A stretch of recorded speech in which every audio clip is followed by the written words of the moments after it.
2 दिवस अगोदर रात्री 12 वाजता मला पंकजा पालवेचे एक कार्यकर्त्याचा कॉल आला आणि मला शिवीगाळ केली आणि मला जीवे मारण्याची धमकी दिली आणि म्हणत होता की तू असं व्हिडिओ बनवू नका पंकजाताईबद्दल.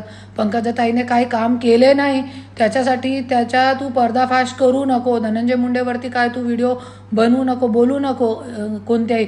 आणि तू काय केली आहे आजपर्यंत, तू बीडमध्ये राहताना तू काय केली आहे, तूनी संपदा मुंडेला न्याय दिला का, तू गोरी गर्जेला न्याय दिला का, असं मला म्हणत होता.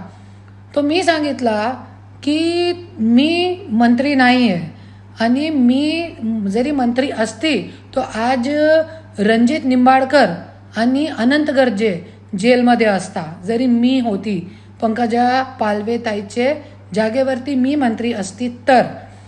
पण हे काम जे आहे ते पंकजा ताईचं आहे. संपदा मुंडेला न्याय देणं हे पंकजा ताईचं काम आहे. गोरी गर्जेला न्याय देणं ते पंकजा ताईचं काम आहे. ते पंकजा पालवे ताई म्हणतीये ना, ते ओबीसी समाजाची नेता आहे, वंजारी समाजाची मुलगी आहे.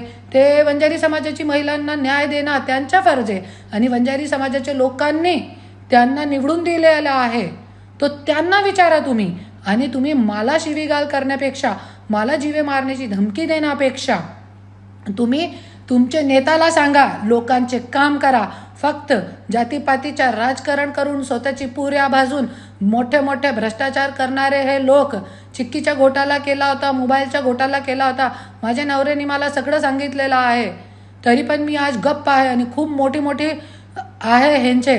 पण मला जरी शिवीगाळ केली, जरी मी तोंड उघडला, आता तो फक्त मी लोकांचे प्रश्नवर बोलते, पण जरी